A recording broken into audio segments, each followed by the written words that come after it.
Salam Natal Bapak Ibu dan saudara-saudara. Kita berjumpa kembali dalam renungan pada hari ini dan kita akan belajar bagaimana merasakan penyertaan Tuhan selama hampir 1 tahun dan hampir 10 bulan kita hidup di tengah pandemi. Tidak ada kebebasan, tetapi toh karya Tuhan tidak pernah berkurang. Oleh karena itu biarlah kita juga merenungkan kasih Tuhan supaya memasuki tahun baru kita tetap bersemangat. Bacaan firman Tuhan hari ini dari Injil Matius pasal yang kedua ayat 13 sampai dengan 18. Injil Matius pasal 2 ayat 13 sampai dengan 18. Mari kita bersama-sama akan berdoa. Tuhan Yesus, sungguh kami bersyukur bahwa ketika bahaya besar ada di sekitar kami, Engkau tidak meninggalkan kami. Engkau memberikan kepada kami hikmat untuk kami boleh berupaya bagaimana dengan kekuatan dan kuasa Tuhan kami menghindar dari bahaya. Kalaupun bahaya itu tetap terjadi, Engkau juga tetap menopang, menghibur, menguatkan kami. Sehingga kami boleh melewati peristiwa-peristiwa di penghujung tahun 2020 ini dengan menyadari kasih Tuhan tidak pernah berhenti. Kuasa Tuhan tidak pernah sedikit pun berkurang melawan segala bahaya. Oleh karena itu firman yang akan kami renungkan bersama akan menguatkan kami memasuki hari ini dan hari esok, terutama ketika kami menyongsong tahun baru, sambil kami juga tetap mengingat peristiwa Natal yang baru kami rayakan ini. Berfirmanlah ya Tuhan, curahkan Roh Kudus-Mu. Inilah doa kami dalam nama Tuhan Yesus Kristus. Amin. Setelah orang-orang Majus itu berangkat, nampaklah malaikat Tuhan kepada Yusuf dalam mimpi dan berkata, "Bangunlah, ambillah anak itu serta ibunya, larilah ke Mesir dan tinggallah di sana sampai aku berfirman kepadamu. Karena Herodes akan mencari anak itu untuk membunuh dia." Maka Yusuf pun bangunlah, diambilnya anak itu serta ibunya malam itu juga, lalu menyingkir ke Mesir dan tinggal di sana hingga Herodes mati. Hal itu terjadi supaya genaplah yang difirmankan Tuhan oleh Nabi. Dari Mesir kupanggil anakku. Ketika Herodes tahu bahwa ia telah diperdayakan oleh orang-orang Majus itu, ia sangat marah. Lalu ia menyuruh membunuh semua anak di Betlehem dan sekitarnya, yaitu anak-anak yang berumur 2 tahun ke bawah, sesuai dengan waktu yang dapat diketahuinya dari orang-orang Majus itu. Dengan demikian, genaplah firman yang disampaikan oleh Nabi Yeremia. Terdengarlah suara di Rama, tangis dan ratap yang amat sedih. Rahel menangisi anak-anaknya dan ia tidak mau dihibur, sebab mereka tidak ada lagi. Bapak, Ibu, dan saudara-saudara, seorang pedagang yang punya usaha di sebuah pertokoan, satu hari dia bersaksi demikian. Setelah sekian lama usahanya sepi, gitu ya, berkaitan dengan pandemi seperti ini, dia sudah hampir putus asa. Tetapi dia tetap mencoba mendekatkan hati dan pikirannya kepada Kristus. Dia tetap percayakan pemeliharaan Allah Bapa. Oleh karena itu tiap hari dia minta diterangi oleh tuntunan Roh Kudus. Nah, hari itu dikatakan ada beberapa bapak ibu yang masuk ke tokonya, lalu lihat-lihat dan memilih-milih barang dengan jumlah yang cukup menarik hati. Nah, setelah sekian lama sepi, lalu ada rombongan yang datang untuk memborong, tentu saja senang ya. Pelayan gembira, dia juga gembira, dan di balik kegembiraan itu tiba-tiba dia seperti mendengar ada suara waspada dan berhati-hatilah. Sesaat dia terkejut. Apa ya? Kok saya harus waspada dan hati-hati? Apa maksudnya? Lalu memang dia teringat firman Tuhan yang tadi pagi dia renungkan, yang dia baca. Bagaimana bahaya mengintai di sembarang tempat. Oleh karena itu ketergantungan kepada Tuhan harus tetap ada. Waspada dan hati-hati harus tetap ada. Lalu dia berpikir, apa yang harus saya lakukan? Nah, orang-orang ini mau beli dengan banyak dan kelihatannya orang baik, orang ramah dan seterusnya. Tapi karena diberi peringatan seperti itu, akhirnya dia coba untuk berbicara dengan seorang pelayan. Ya, sementara pelayan yang lain masih sibuk ngepak barang, melayani, ngeladeni tamu, dia berkata pada salah seorang, hatiku kok ndak enak ya. Lalu pelayan itu mengatakan, sama Pak, melihat gerak-geriknya, kelihatannya ini orang-orang ini, mereka ini bukan orang baik-baik loh. Lalu bagaimana kita menghentikan upaya untuk tidak membeli di sini? Toh kita sudah bilang iya, kita sedang melayani. Nah, kemudian pelayan itu mengatakan, coba saya akan keluar dan menghubungi security. Ya, saya akan minta bantuan security untuk tetap lihat pasang CCTV dan kalau mungkin security berjaga-jaga di sekitar sini. Lalu ketika security dilapori begitu, dia katakan oke, CCTV kami pasang dan kemudian dia mengumpulkan bukan cuma sekedar beberapa orang security, karena security kan harus berjaga di ruang-ruang tertentu, di lantai-lantai tertentu, tetapi dia mengumpulkan orang-orang yang bertugas untuk membersihkan gedung mewah tersebut, ya, mall tersebut. Jadi dikumpulkan, lalu dikatakan begini, perhatikan toko itu dan kalau terjadi sesuatu segera kepung dan bertindaklah, gitu ya. Nah, saudara-saudara, sungguh kemudian ketika tiba giliran bayar, nah maka orang-orang yang membeli ini kemudian bersiap-siap untuk lari dan salah satu dari mereka mengeluarkan senjata. Ya. Pedagang ini, bapak ini makdek hatinya, wah, terpujilah Tuhan yang sudah memberi peringatan. Lalu mau diapakan? Tapi dia menjadi tenang karena dia sudah lapor security. Akhirnya dia katakan, ya sudah, kalau Bapak mau keluar dari tempat ini dengan mengambil barang kami, ya silahkan. Kami tidak melawan. Gitu ya. Dan sungguh mereka keluar. Begitu mereka keluar, pelayan itu teriak. Dan begitu pelayan itu teriak, maka orang-orang yang sudah disiapkan segera bertindak. Ada satu di antara orang jahat ini lolos, tetapi beberapa tertangkap dengan barang-barang yang masih mereka bawa. Saudara, kesaksian yang menarik. Bapak itu mengatakan, di tengah suasana susah cari uang, kok ya ada orang tega-teganya jahat. Tapi saya mau bersyukur pada Tuhan Yesus, karena dia melindungi dari bahaya. Jadi dia katakan siapapun bisa berhadapan dengan bahaya, dengan berbagai macam masalah, dengan berbagai macam cara, iblis menyiapkan bahaya bagi orang-orang yang mengasihi Tuhan Yesus.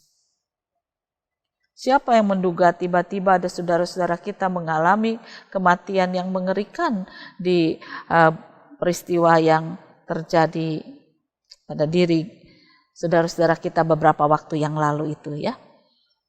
Bahaya mengancam, tetapi bukan cuma mereka yang bisa mendapatkan bahaya. Semua orang bisa berhadapan dengan bahaya, termasuk orang-orang yang menjadi anak-anak Tuhan.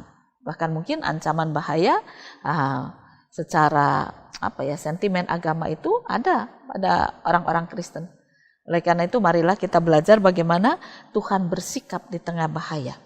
Firman Tuhan yang kita baca pada saat ini menggambarkan setelah orang-orang Majus itu pergi dan tidak kembali kepada Herodes, kemudian Herodes tahu dia dikhianati, maka dia berniat untuk mencari bayi Yesus. Dan kemudian karena dia tidak tahu yang mana bayi Yesus, ambil rata, pokoknya anak-anak di bawah 2 tahun bunuh semuanya.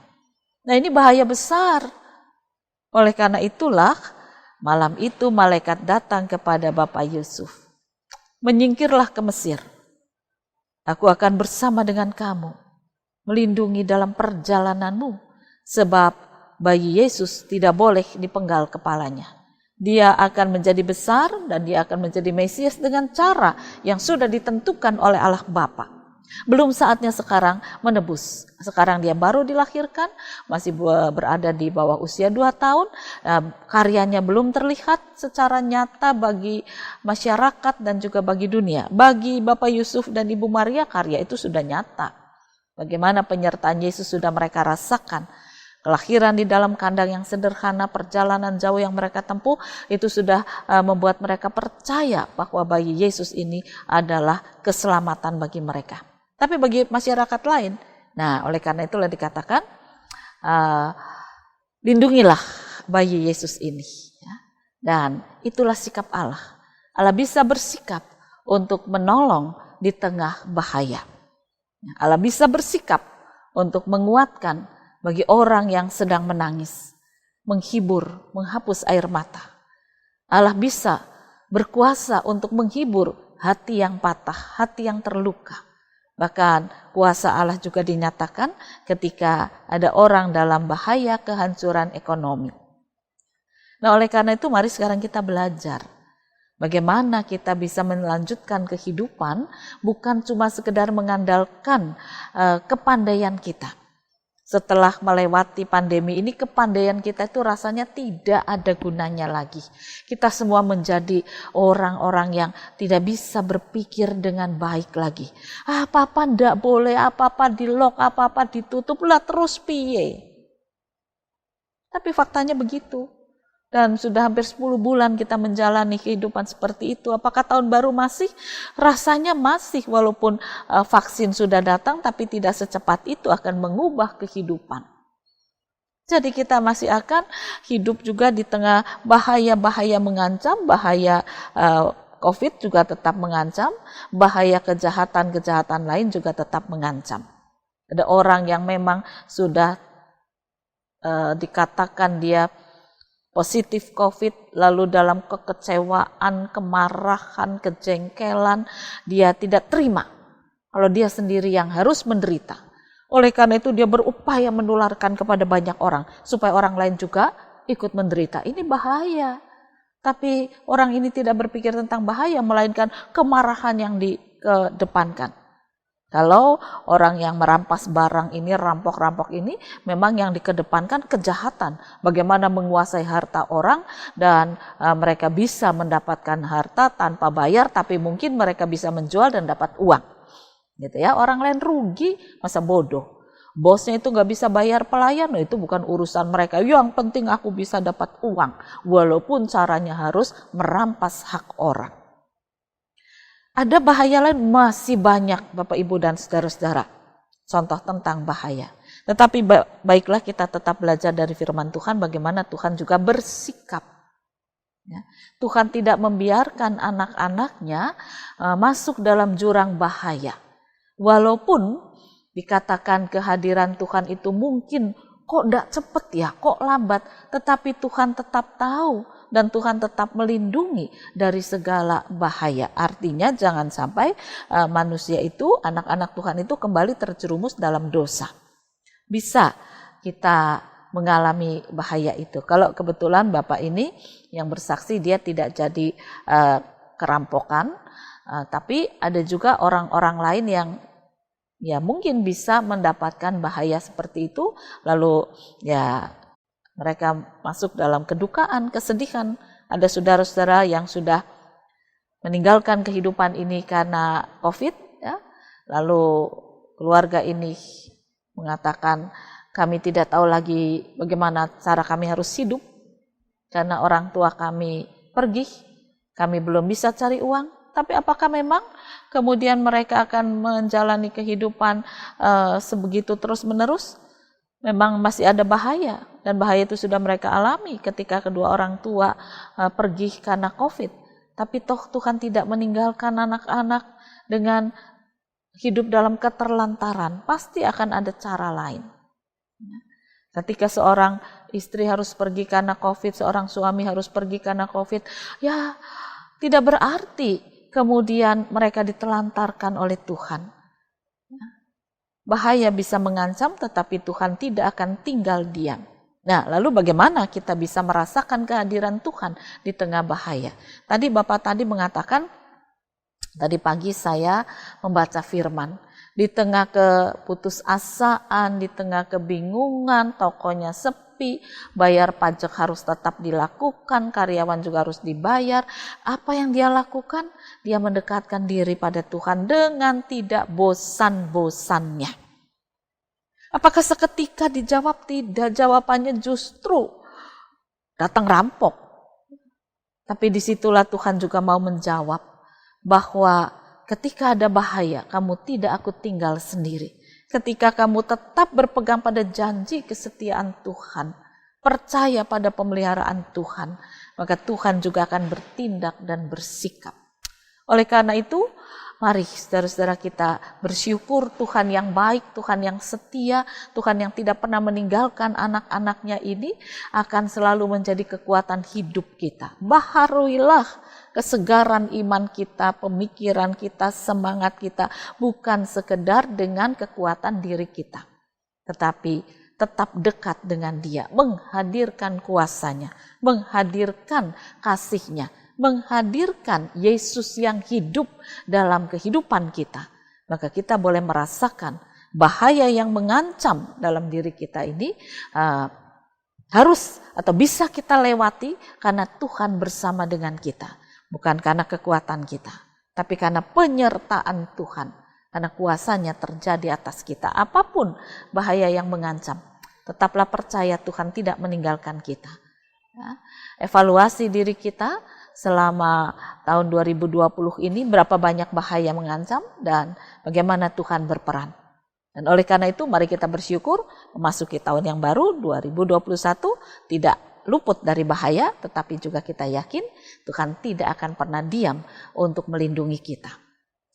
Kita akan hadapi semua dengan kekuatan, dengan kasih dan karya kuasa Tuhan. Selamat merayakan Natal dan selamat memasuki tahun yang baru. Tuhan memberikan kepada kita penyertaan kuasanya senantiasa. Amin. Mari kita bersama-sama kembali bersyukur dan berdoa. Bapa di surga, kami bersyukur Engkau memberikan pada kami Mesias yang agung, yang penuh dengan kuasa dan kasih kemurahan.